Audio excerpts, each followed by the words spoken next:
agradeça.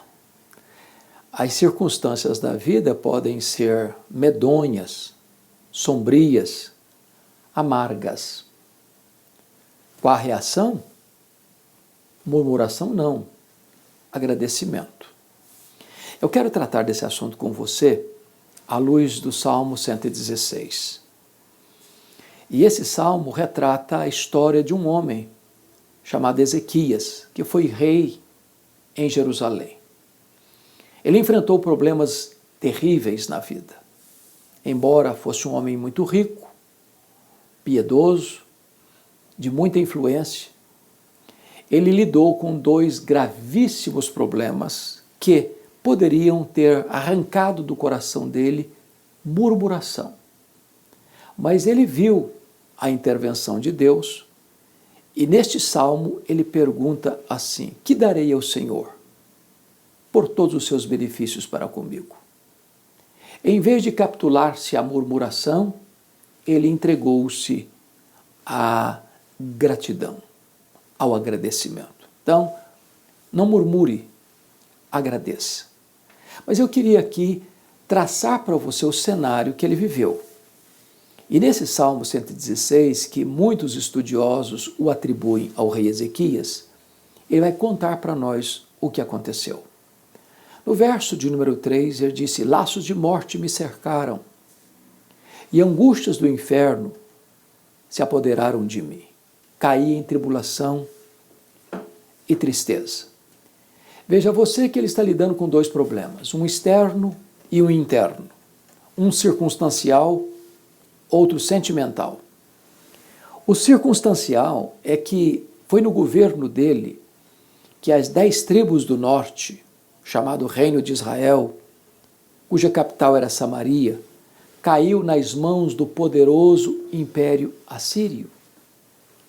Esse mesmo império poderoso, guerreiro, expansionista, cercou a cidade de Jerusalém, a capital do Reino do Norte, onde Ezequias era o rei.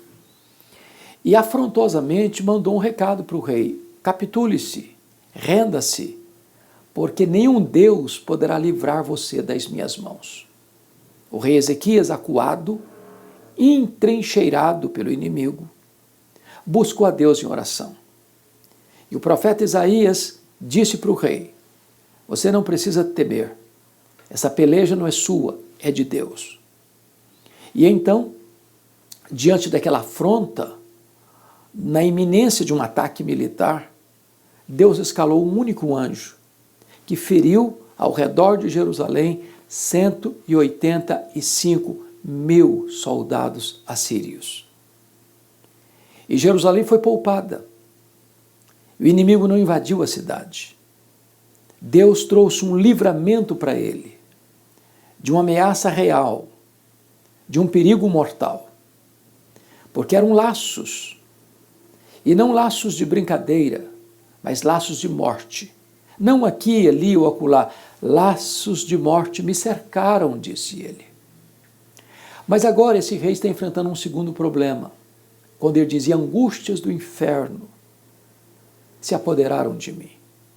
Eu acho que você conhece angústia. Todos nós sabemos o que é angústia. Num grau maior ou menor, todos nós lidamos com esse problema. Acontece que Ezequias adjetiva a angústia que o aflige como angústias do inferno.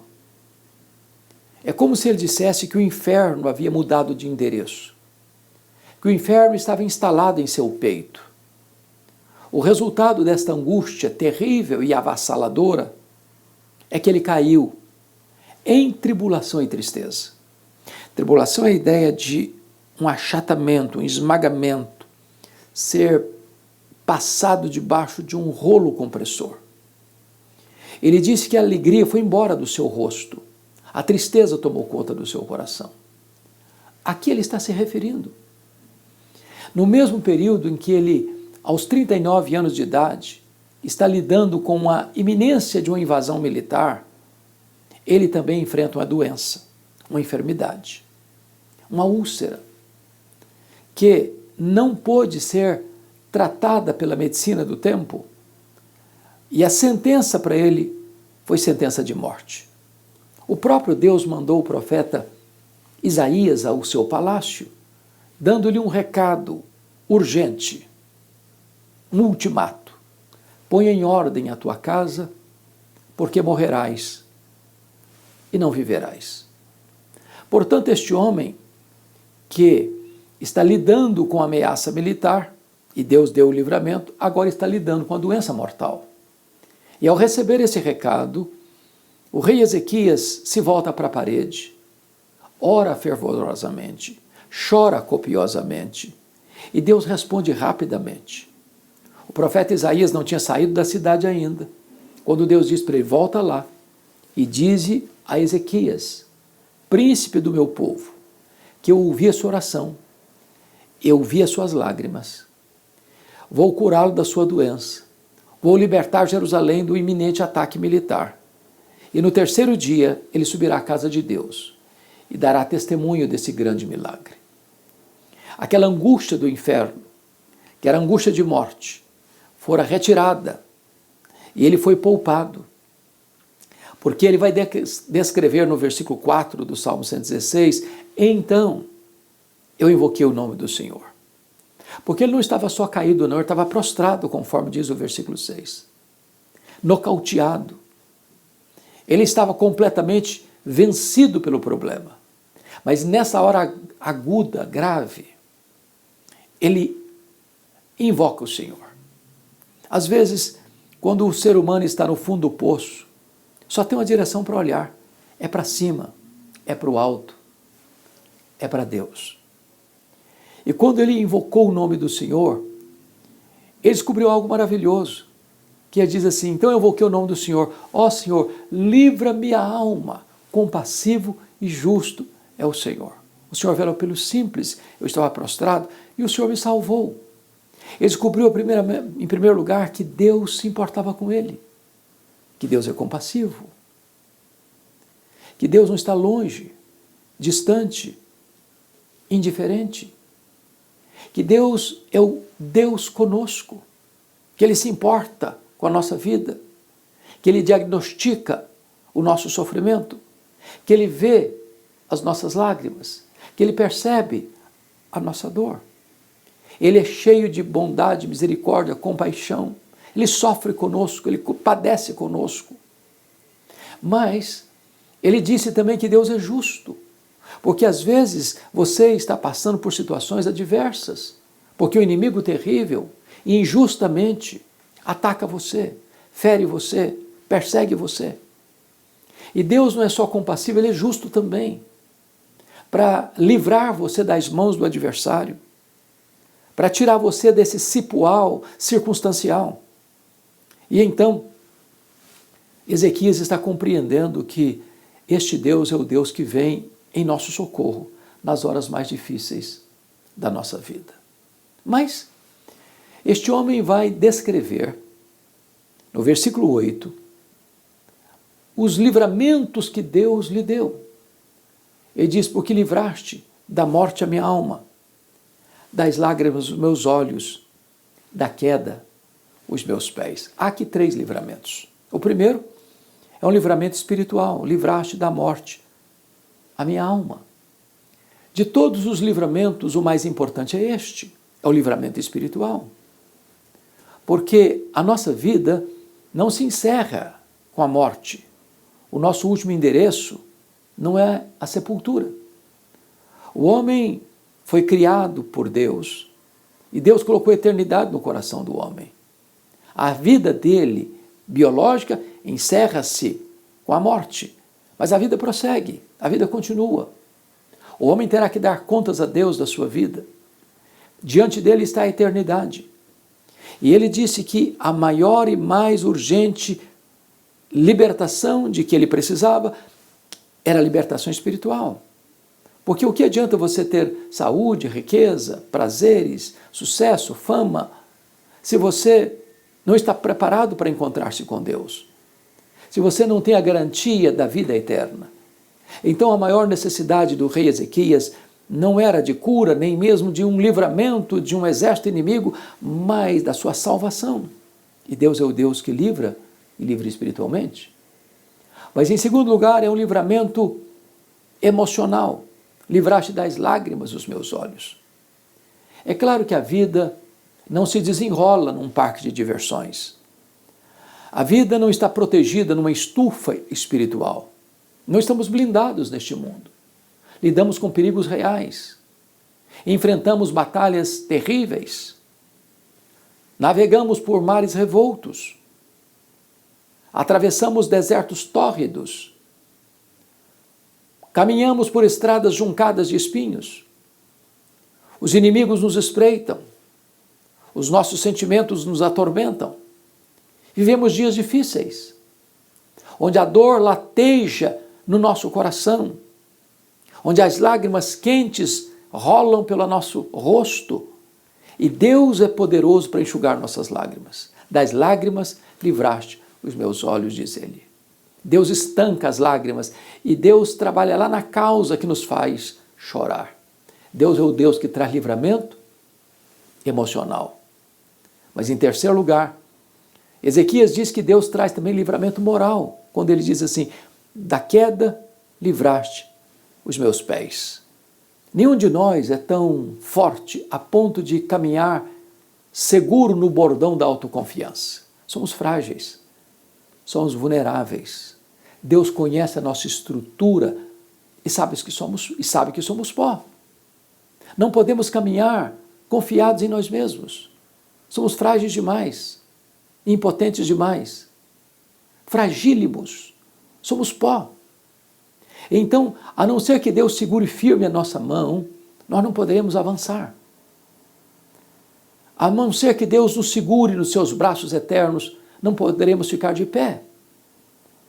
Nós não poderíamos vencer na vida, a não ser que Deus nos guie com a sua mão e com o seu conselho eterno. Ou seja, Paulo diz assim: aquele que pensa estar em pé, veja que não caia. A não ser que Deus segure a nossa mão, nós vamos resvalar os pés. O que nos segura de quedas vergonhosas, de pecados horríveis, de adversidades medonhas, é a mão poderosa de Deus nos guardando, nos protegendo e nos segurando.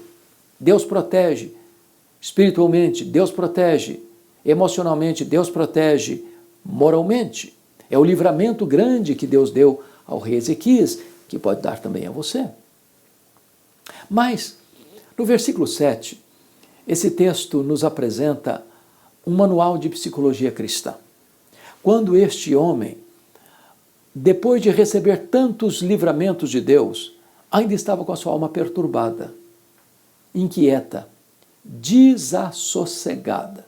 E ele diz: volta a minha alma ao teu sossego, pois o Senhor tem sido generoso para contigo. Eu posso lhe garantir uma coisa: é mais fácil você estar diante de um auditório de 1000 pessoas, exortá-las, adverti-las, encorajá-las, do que você se olhar no espelho e exortar a sua própria alma. Talvez nós sejamos o ouvinte mais rebelde, o ouvinte que você vê diante do espelho.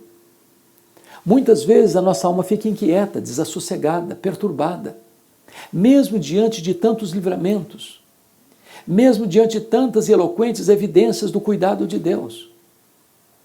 Então é necessário que você confronte você mesmo, exorte você mesmo, advirta você mesmo, chame a sua própria atenção. Eu chamo isso de conversa diante do espelho, ou um solilóquio, onde você começa a conversar com a sua própria alma, onde você se torna o seu próprio pedagogo, onde você se torna o seu próprio profeta para confrontar você mesmo, para voltar ao sossego, a confiar, a descansar, a colocar sua vida nas mãos de Deus e saber que mesmo que você, num dado momento, não tenha o controle, mas Deus está no controle. Para olhar para o passado com gratidão e dizer: Deus, o Senhor já fez, então o Senhor é poderoso para fazer de novo. Então volta ao teu sossego. Mas este homem, depois de fazer esta reflexão, ele vai assumir compromissos diante de Deus.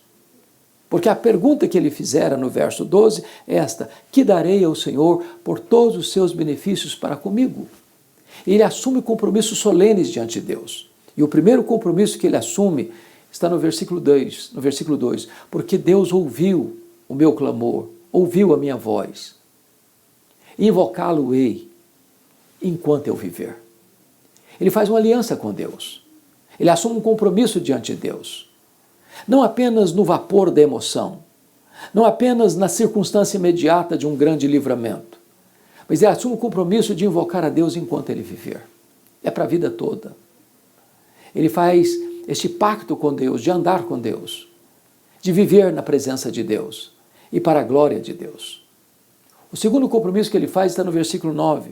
Ele diz: eu andarei na presença do Senhor, na terra dos viventes. Não é andar na presença de Deus no domingo, na igreja, na comunhão dos santos. É andar na presença de Deus também lá no dia a dia, lá no trabalho, lá no escritório, lá no hospital, lá na loja, lá no comércio, lá na indústria, lá na viagem, lá no campo de futebol, lá no lazer, lá num ambiente que às vezes nem sempre é favorável, muitas vezes um ambiente hostil. Mas você vai andar na presença de Deus, sem máscara, sem disfarce, vivendo uma vida plena, bonita, maiúscula, mesmo num ambiente onde as pessoas vão criticar você, até zombar da sua fé. É lá que você vai andar na presença de Deus. E finalmente, ele assume o compromisso, no versículo 1, de amar a Deus. Eu amo o Senhor, porque Ele ouve a minha voz e as minhas súplicas. E esta é uma coisa tão sublime porque é uma declaração de amor. E quando você ama alguém, você tem 3 atitudes. Primeiro, você declara que ama. Qual foi a última vez que você disse para Deus: Deus, eu te amo? Se você ama Deus, você precisa declarar isso para Ele.